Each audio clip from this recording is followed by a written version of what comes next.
Let's start with the situation in the Middle East, if we can, following Sally's report there. But are you pleased to see Mark Carney follow Prime Minister Starmer in moving towards recognising a Palestinian state? Is that what happened here? Is Carney directly followed Starmer? Yes, we are pleased to see Mark Carney in Canada agreeing to recognise the state of Palestine. In September, the Prime Minister has been holding a series of meetings with international leaders. He met with President Trump on Monday, has met with the leaders of France and Germany, and certainly with Canada and other G7 allies too. So we welcome the decision that Mark Carney has made. I'm sure you've seen the letter that a number of peers have signed to Lord Hermer today, questioning, because of the Montevideo Convention, whether it could be in breach of international law to recognise a Palestinian state as soon as September. What will take precedent? That desire to recognise them if the conditions are met, or international law? Well, I respect the views of those lawyers, but in the end, recognition of a state is a political judgment. And we've been very clear that our judgment is that the Palestinians have an inalienable right to statehood. And that now is the right time to say publicly that we will recognise the state of Israel, unless Israel agrees to end the appalling violence that we're seeing in Gaza at the moment, commits to a two-state solution and the ceasefire that can enable the huge amounts of aid that we need to get in to feed the people of Gaza, and commits to no annexation of land in the West Bank. Otherwise, we will recognise at the UN General Assembly in September. Even if it's in breach of international law, albeit perhaps some slightly archaic minor law? Well, we don't believe it will be in breach of international. We don't believe it will be in breach of international law. Would that be a red line for this government? Well, I'd just say, 140 other countries have already recognised the state of Palestine. So, is international law a red line for this government on this issue? I don't think we are in breach of international law. We're not signed up to the Montevideo Convention.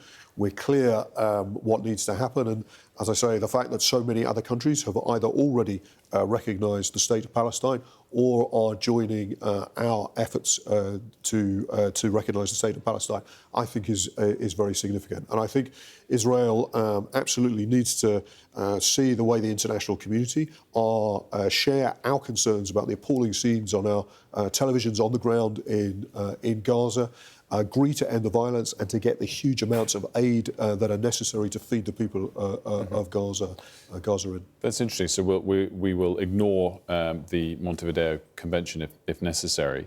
There was a bit of debate over the course of yesterday, including with our interview with your colleague Heidi Alexander. Are there conditions on Hamas as well, or not? Well, we've always been clear that Hamas should release the hostages now, and that Hamas should disarm, and that they can have no part in the future running of Gaza. I think what's been hugely encouraging about the international process that has been underway of late is that our allies in the Middle East, Qatar, the United Arab Emirates, Egypt, Saudi Arabia, have been very clear in their condemnation of Hamas for the events of October the 7th and their need to disarm and release the hostages, and confirmation that they do not see a role for Hamas in the future state of Palestine either. So Hamas releasing the hostages is a necessary condition? It should have happened a long time ago that those hostages are released. We've been clear on that all the way down. I get that, but explicit question: yes or no? Well, is it a necessary condition? I'm not going to get into a what if or what not. We've set out our position on recognition of the state of Palestine. So that's clear but then.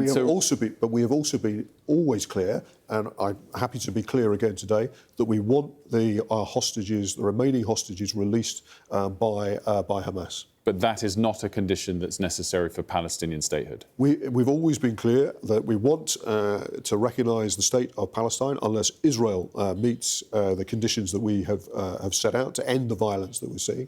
But we're also very clear that Hamas must release the remaining hostages and commit itself to a ceasefire and to disarm too. So it is a condition for Palestinian statehood? Well, as I say, we have set out... It's a very simple question. I'm sorry, we've gone around this quite a few times. There is not an easy... With respect, there is not an easy... There is an easy question on this. There is not an easy You've set out conditions for Israel very clearly. You want the Palestinian... you want Hamas to release the hostages. Is that a condition for Palestinian statehood, yes or no? As you said, we've set out clearly the conditions that we are requiring of Israel, but we have also set out clearly what we want Hamas to do too. We've been very clear on that for a very long time. And but it's not a condition to deliver the goal that they want. And I'm happy to say again today, there should be a ceasefire. They should release the hostages, and they should commit to disarm and to leave. But with the greatest respect, Gaza as well. Minister, I mean, put aside how important a topic this is and what's at stake. You're saying to one side, you must do this to get what you want, and there are set conditions. You're saying to the other side, we'd like you to do this, but if you don't, you'll still get what you want. Well, with respect, how does that work as a negotiation? Israel is a sovereign state, and we're clear in the conditions that we have set out for recognition of the state of Palestine, that we expect Israel to end the unspeakable cruelty that we're seeing taking place in Gaza, to open the borders, to allow the huge amounts of aid that are necessary to feed the people of Gaza, to commit to a two-state solution, and to confirm that they do not support annexation of land in the West Bank. If they are not prepared to do that, then we will go ahead with recognition of the state of Palestine in September alongside other countries. But we've also been absolutely clear that Hamas should release the hostages immediately, that there should be a ceasefire, and that they should disarm and accept that they are not going to have any future part in the running of government in Gaza. That's fine, but one is a necessary condition, the other isn't. Let's touch on what you're announcing today to encourage more small business growth. So we're publishing a plan for small businesses that, in particular, confirms the biggest package of measures to bear down on late payments by large companies to small businesses. We have a significant problem in our country that 38 businesses go to the wall every day because of late payment. That costs our country £11 billion a year. So we will bring in new laws. They're going out to formal consultation from today, including new powers for the Small Business Commissioner to get to grips with companies that are not paying small businesses on time. We're also committing to £4 billion more in access to finance for small businesses, because that's one of the things small business owners regularly tell me, that they have difficulty getting the money to start up and expand.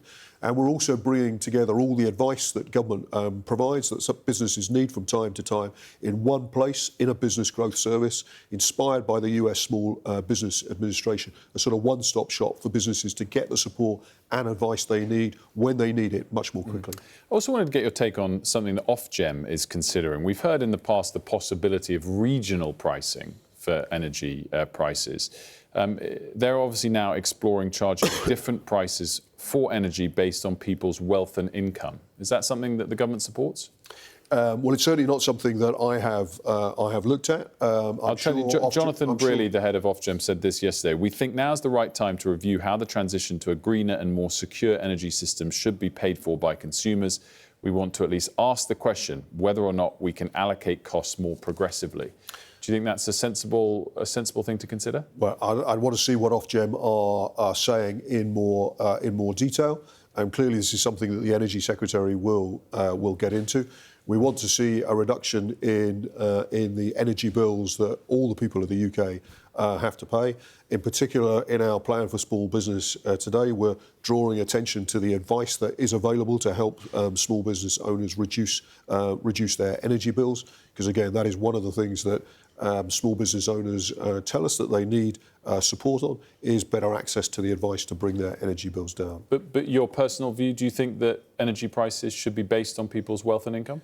Well, what I would say again is that I think we need to see what Ofgem they're thinking. The idea generally, what they're thinking in detail is the Energy Secretary will get into the details of what Ofgem say or end up not saying. But we're clear that we need to bring energy bills down for the whole country, which is why we've invested as much in clean energy as we are doing, why we've set up Great British Energy, and why today in our plan for small business we're also drawing attention to the advice that is available and will become, I hope, more easily available through our business growth service to help small business owners bring their bills down. Gareth Thomas, thanks so much for joining us today. Good to see you. Thank you.